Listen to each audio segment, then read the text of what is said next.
house around the house. In this video I'm going to show you how to tile a wall.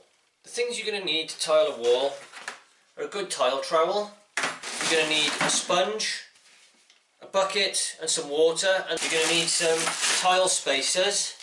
There's my pack of spacers. These ones are 3mm. It's up to you which ones you use. There, that's the 3mm spacer. You're going to need some sort of float for grouting up. I've got that one, which is a bit like a squeegee, and this is handy for getting into small corners. I've also got that one, and that's for floating up at the end. I've also got this, which is the same as the trowel, but this is handy just to get into small corners as well. You're going to need some form of tile cutter. I'm using a 500mm Victrex manual tile cutter. This is a great bit of kit. I bought this from Screwfix. It was about £25. Another thing you need for this job is a good spirit level.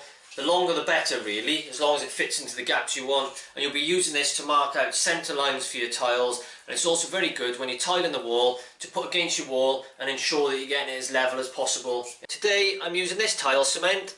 It's currently on offer in Screwfix, £10 a tub, which is a bargain. It says shower proof, high grab, non-slip. Now I've used this before in a bathroom and it's brilliant. It's cheap, it grabs the tiles brilliantly, and it's excellent to work with. This tub will cover approximately 6 square metres. That depends on how thick you're applying it. If you've got wonky walls and you've got to fill out gaps a bit, obviously allow for a bit more. As a rough guide, I would expect this to do me about 4.5 square metres. When you're tiling, it's very important to get your preparation right. If you get your prep right, it should all go smoothly. When you're tiling, you want to reduce your wastage, but you also want to bear in mind the aesthetics and how good it looks to the eye. So generally, you want your tiles to look central. So if you look behind me here, I'm going to have a shower quadrant. The quadrant is going to go to here. Now I'm using these, which is a pattern tile, and I want these centrally up the middle, and they're going to be surrounded by plain tiles. So we've got to make sure we start from the centre out. It's no good starting from a wall, coming across, and then you find that you can't fit these in centrally. So the first thing we've got to do is measure this line. The shower I'm fitting here is an 80cm quadrant, or 800mm. But we've got to take into account that I'm tiling down the wall onto the shower tray, so that's going to take up about 10-15mm, because my tiles are 10mm thick, and then I can have some tile adhesive which may well be up to about 5mm thick or less, it depends. So we're going to allow a little bit for the wall coming out this way a touch, okay, coming towards me. I have to fit this bar on my shower quadrant, okay. Now the instructions say this needs to be fitted 10mm in from the edge of the shower tray. So we then need to get this centre line. So if you look there, as you come down, that's all straight, and then the moment we get to here, the wall starts to go in that way. But I'm not interested in that, because this is the flat bit I want to measure from. So we measure the distance between there and the inside of my metal rail, which is effectively the surface I'm going to be seeing. We mark a halfway point. I actually need a new line right by there. Once you've made your measurement and you've made your mark on the wall, use a good long spirit level, and that'll give you a nice straight line from that point down the wall. Now the other thing to consider is to get your centre line from one side of the room to the other. Work out the length of your tiles and how many tiles you're going to need, and don't forget to include the spaces of your tile spacers in between. And for example, if you started from one wall, went to the other, you measured it and it worked out, you're going to have a little 10cm slither down the end on one side.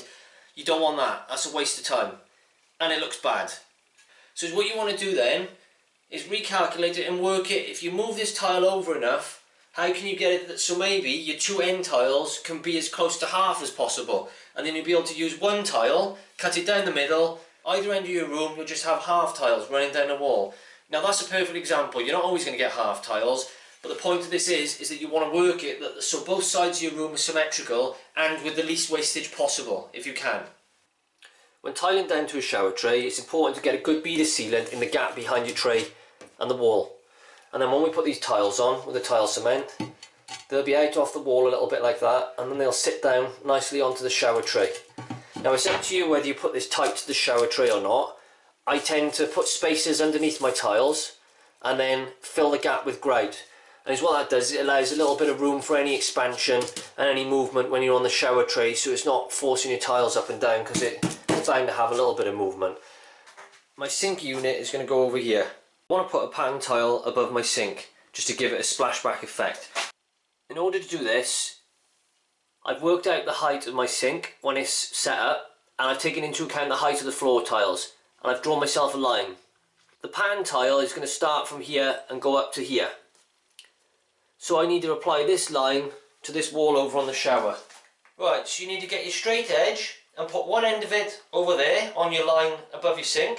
Okay, so you've got your sink line. Then you need to put a spirit level on top of your straight edge, just like that. And once you've got it level, you can then go over there and mark a point. Once you've marked your point on this wall, then take the spirit level again from your mark until your bubble is level, and with a pencil, draw your line. The reason I've done this is to get the bottom line of a tile. So this is the equivalent height of the top of my sink over there. So my tiles are going to need to start from here upwards. So working back, taking into account the width of the tile, which is 20 centimetres, then the grout gaps, which are 3mm. You work down here until you get to a complete tile. Then when you get to the bottom of a complete tile, you need to measure the distance left between there and the shower tray and cut that. And that size then will fill the gap along the bottom. On this one, mine's going to be about 12 centimetres and the full width of the tile is about 20 centimetres, so it should look fine. Now it's entirely up to you how you want to do it. I'm having to be fussy because I want to use that pattern tile behind my sink. If I wasn't doing that, it wouldn't matter and I could start straight off the shower tray and go up. Right, I've changed into my scruffy clothes ready for the tiling. Because my tiles aren't starting on the shower tray as I showed you earlier, I've done it so that they line up basically with the tile above the sink. Therefore you want a nice straight line where you start a row of tiles. So what I've done is attach a batten to the wall. I've done this screwing through the batten into pieces of wood that I know are behind my wall. If you haven't got pieces of wood, you'll have to use wall plugs if it's brick, or plasterboard plugs if it's plasterboard. Now this doesn't matter because when you tile over it, you'll get rid of the marks anyway in the holes you put in there, so don't worry about that. But what this does is gives me a line to begin. So I can put my tiles, work off that out of the wall, and I know they'll all be dead straight. I've opened my tub of tile adhesive, and this stuff is quite firm. I use this trowel, I scoop it out with a flat edge there, like that, get it on the wall, and then I'll use again this long flat edge, a bit like when plastering, put it on the wall to the thickness I want, and then I'll run through it with these end bits as you see now. So I take a dollop like that,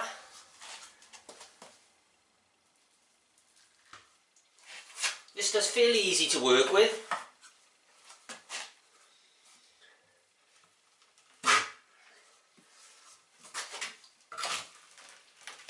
And using the other side, I just trowel it on like so. I know with this wall there's a very slight bow in it, and the middle is the furthest point out. So I'm going to apply this bit really thin and then put a little bit more on the edges to get a nice straight row of tiles. Just run your rough edge then through the tile adhesive like that.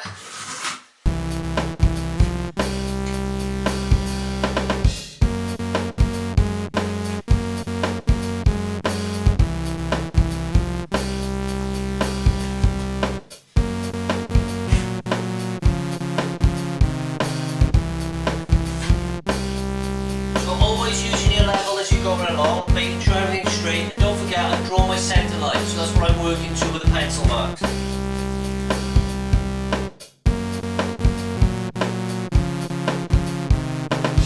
I'm using 3mm tile spacers. I actually push it into the wall lengthways. I'll put one there and sit the tile on that.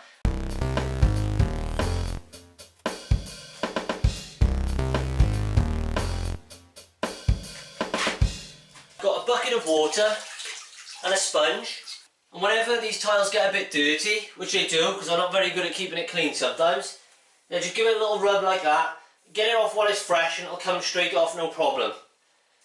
Always have your bucket handy, keep everything clean. The other thing is, where I had excess tile cement around the tiles, if you've got to do something like cut a tile there, and you might be a while, best to get your trowel, scrape any excess off, just flat back with the plaster like I've done there. This next bit I'm going to have to cut a hole out of, and I'm going to use my tile saw to do that, and I'll show you that in a minute. Right, I'm going to mark a hole around this tile for where the shower's coming through. So I'm going to rest this up in line with my other tiles, making sure that the tile lines are lined up. Obviously don't forget to allow for your 3mm gap. Here's my tile saw.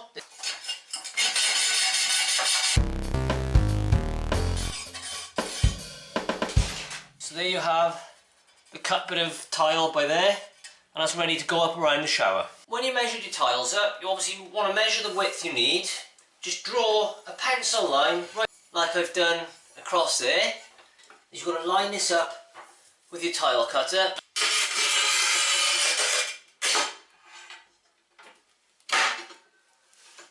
Push that lever and your tile breaks off nice and straight. Now with this you've got to be positive, give it a good score and give it a good hit with this little piece here. These are ceramic tiles, so they're a bit easier to work with. If you're using porcelain tiles, it might be worth checking out with a tile shop what sort of cutter you need. You've got little dips in your wall, which this has. You want to put your spirit level or a straight edge across the wall and just see if there's any dip behind it. And so you want to have a look before you apply your adhesive, and if there's any bit that bows inwards, you want to fill that with a bit more adhesive, or otherwise that's not going to grab the back of the tile. Like here I got a slight curve, so I fill it out with tile adhesive, and now I've got a nice straight line for the tile to go onto. Now these lines on these tiles, I didn't want to be just slightly out from these. Because they're not going to line up, I wanted them obviously out of line, so they don't look like I've tried to match them and missed. So I had to do some measurements on the wall again. But I came up with a distance of 3.5 centimetres, which basically gave me enough distance that every time it goes through one of these tiles, it never quite meets the line. Because if you have a line so close that it's not quite in, it looks like you've tried to line it up and you haven't been able to. This piece of batten here, believe it or not, was 3.5 centimetres. It was more luck and judgment. So I've used another piece of batten on top of there, and I've been able to rest the tiles on top. But this is the kind of thing where there's no exact science to it. You've just got to use a few pieces of wood, tap it in and get it up to the level you want. Right, I've left these wall tiles to dry overnight, so it's the next day. I'm now going to remove these battens here. The tiles will hold themselves on the wall because the cement has gone off. And then I'm going to fill these gaps down to the shower tray. Now where I was cutting the edge off the tiles yesterday to fit the wall, I had these offcuts. It was always important to keep your offcuts because you can use them later. When you're doing small cuts of tiles, you need to remember that you always want the smooth original edge of the tile to butt up to the next bit of tile. So your cut edge always sits against a wall or against your corner edging piece. So I've got to fill a gap here, and I want to make sure that when I mark this out, this smooth bit is going to butt up against the next tile, and this bit is going to butt up against the next tile, and then the cut edge here is going to go against the wall, and the bottom cut edge will go against the floor.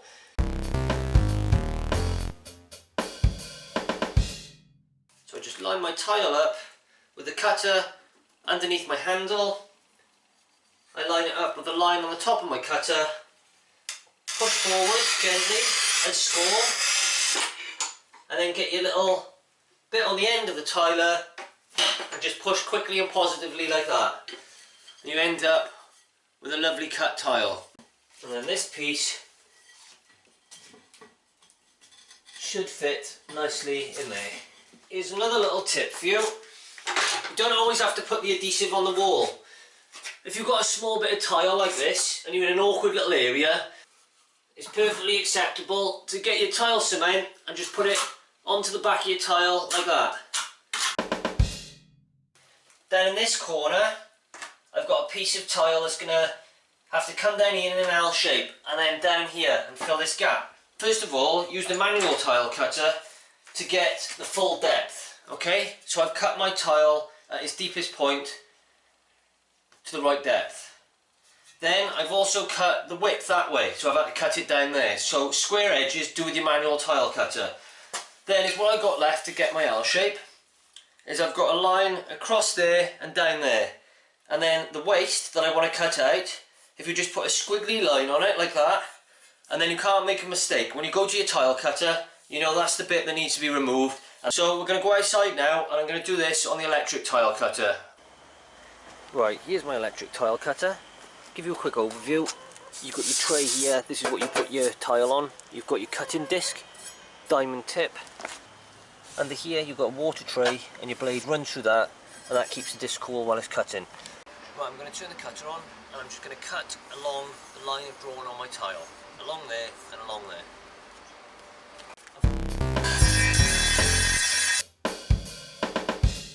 So now I'm soaking wet, but the tile's cut, perfect, great, job done. But like I said, you should be putting a guard on there, it's safer and you don't get covered with water. Always get your spirit level and try it at all different angles like this. Get it across. Now it doesn't matter if your tiles aren't bang on all the way, but your general overall length wants to be nice and level. So put it diagonally that way, up that way. Just always use your spirit level on the top as well, and just make sure your tiles are all lined up, which mine are perfect.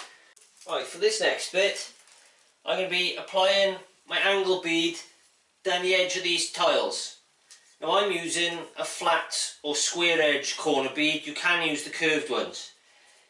Now when you're doing this, you need to decide which way round you're going to put your chrome facing edge. Right, so to show you what I mean, here's my return wall going from here into the corner. So I need to cut thin bits of tile out there. Now I want this on display as you come into the bathroom, because this is where you're going to see it most often. So we'll be fastening that flush with the tiles I've already cut. And when I've been cutting these tiles, I've been putting a spirit level down the edge to make sure that it's as straight as I can get it along this wall. You need to put your tile adhesive or cement down this wall, and you can see these letters of the brand name. The tile adhesive will squeeze through there and allow this to stick to the wall. You can then place your tiles over the top of this and into the wall, like I showed you earlier with all the other tiles. That's pretty straightforward. But if you wanted to put it round the other way, you could. But it's what you need to do is to put this in on the wall before resting these tiles there. And that way then, your flush edge would have been facing out that way. These tiles sat on, and the new tiles I'm putting in here would have just butted straight up to that. Now cutting this stuff is simple. Just use your measuring tape to the length you want. Mark a line across it and cut it using a hacksaw with a metal cutting blade. You can either just butt these two up doing straight lines, or you can cut them both at 45 degrees. So if you did a diagonal down there and a diagonal on the other one, they'll both meet up and butt up flush, which looks quite nice. But to be honest, when you're using square corner edge, there's nothing wrong with just butting it up and you'll never notice the difference. And if you've got any tiny little gaps between it with a slightly rough cut, if you just fill it with grout afterwards, and you'll never notice it in the future, I promise. Good tip, always start the cut on the chrome face. Always find the very last bit, it'll always twist or fray. So if you're cutting it this way, the little twist will be on the bit that's hidden behind the tiles.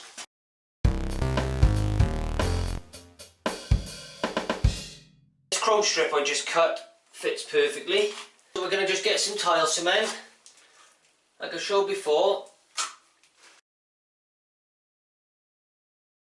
Once we've got our tile adhesive on, we can then offer this up. If you put it at a slight angle, so you put the front edge as close to the tiles as possible and work backwards, it should squeeze most of the adhesive backwards rather than squeeze it all forwards, okay? I've got pieces like this, which are the offcuts from over there, and they are more than big enough to fill that gap. Another quick tip, once you've applied the tile cement to your tile, on the edge that's coming up to this chrome strip, you don't want as much tile cement on it because the chrome strip is already a mil or two thick against the wall. Take the flat bit of your trowel and just scrape along like that, so now you'll find this tile won't protrude off. So when you apply it, like this to your wall, nice and flush with a piece of metal, rather than sticking out too much this way, and then you'll be trying to squeeze all the cement out of it and you'll get mess everywhere. I just want to show you how these tile spaces can be used. You put them in the gap like a cross, and that ensures that all these line up with each other. That's how to place them in between the tiles to make sure the tiles are level from the one below. I've now done my tiling all the way up here with my metal bead. The gaps do change slightly here. When you fill that with grout, it'll all look fine. I've just boxed in my pipework with some plywood. I'm going to have to cut around, luckily for me, and this was by accident, not on purpose. One of the joins in my tiles is right by there, which is perfect. So I can bring the tile up to there, and then I can just cut the end out of the next one around this pipe.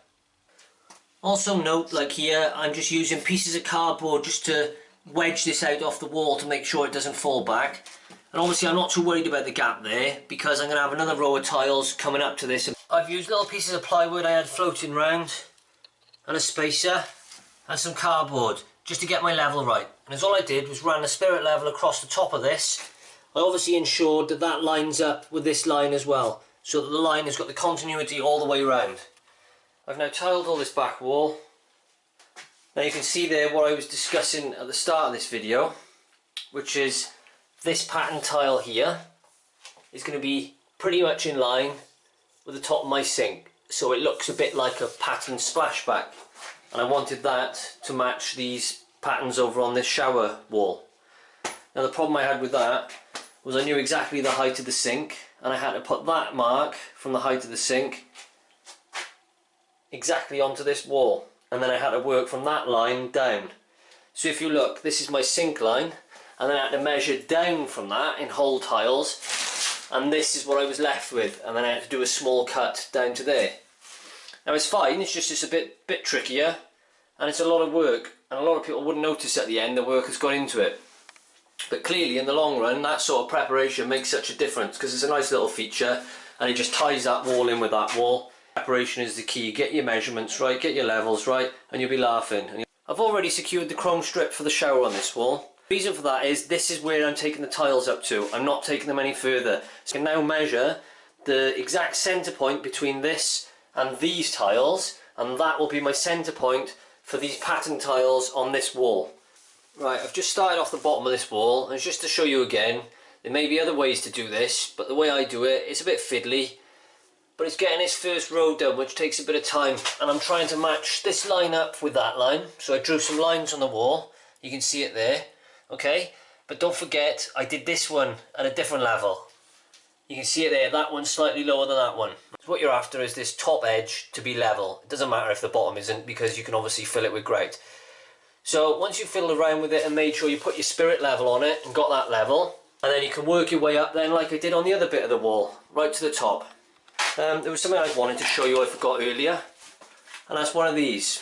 Now this, I assume is a tiling tool, I can't remember, but I bought a pack of 3 different little hooks in a pound shop. You've got a tile and you push it up against the wall and it sticks a bit tight because the grab's too hard and you need to get it back out.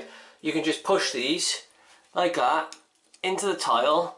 I won't do it now because this one's gone off, but then you just twist it round behind the tile and you can pull back just a tiny bit and you can bring it back out level where you want, and then push other bits in. It's also really handy for just going along lines like that and pulling out bits of tile cement if you've got a bit too much and it's squeezed into it. The other thing I use is the tile spacers. If you've got a gap, say like here with a load of tile cement, you can just run it along a gap and just pull the tile cement out. Right, another quick point here, we're almost at the ceiling. I need to cut off about 15mm off the edge of the tile to fit into the ceiling. Now 15mm unfortunately is too small to cut with this cutter. Here we go, I just did one just to make a point for the camera. You'll find that it'll just chip a bit off like that, and if you're unlucky it'll probably just crack your tile. If you turn it round it'll put a whole crack through it. If you look along the top, I've left about a 5 or 6mm gap, and it's always best to leave a gap that's slightly too big between the end tile and the wall than one that's too small, because if it's too small, the gap, you're going to struggle to get any grout in there, and it may even be too tight and pinch against the wall. Right, you can see now I've tiled all the way up to the ceiling, so all my tiling's done, except for the little bits of boxing in, which I said I'm going to do that once my units are in place. I can tile up to it, I get my floor tiles down, and then I can tile down to those, and then I can just do the grout just on those bits after. But really this is ready for grouting, so first of all we've got to pull all my little plastic spacers out. We'll get those put away, we'll have a little tidy up, and then we'll get on with some grouting. I'm just pulling these spacers out.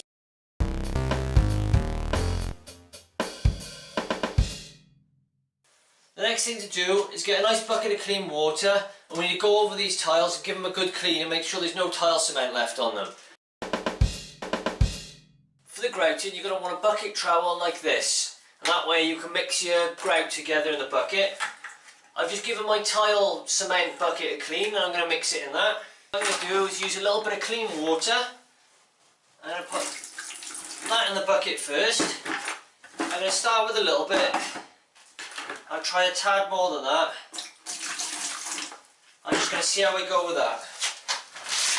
And we get our grout. I'm using Mapai and I'm using limestone colour for this because limestone I've used before and I think it looks really nice on these brown tiles. And what I'm also going to do is add limestone grout to my floor as well, and it also means that I can blend the wall tiles in with my floor tiles, but I'll show you the floor tiles in another video of how to tile a floor. So we just stir this in now using my bucket trowel, and you just basically want to stir it until you get a nice creamy texture. So that is about the texture you want.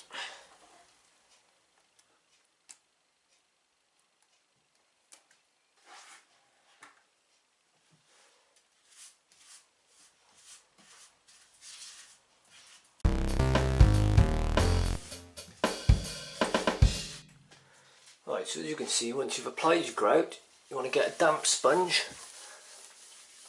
and you just want to get rid of any excess off the surface of your tiles. So what you find is on the joints, you go sideways gently, you'll find you get a nice line created with your tile, and it will remove any excess grout that's sticking over the sides. If you get bits like that, you can see I haven't pushed hard enough there, you want to get a bit back in there. So we're just getting a bit more grout.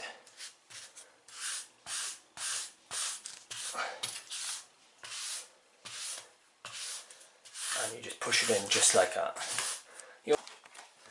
As you can see down here at the bottom, I haven't put any grout in that gap. You want to leave that so you get a good bead of sealant wedged into that, and that'll make it nice and waterproof.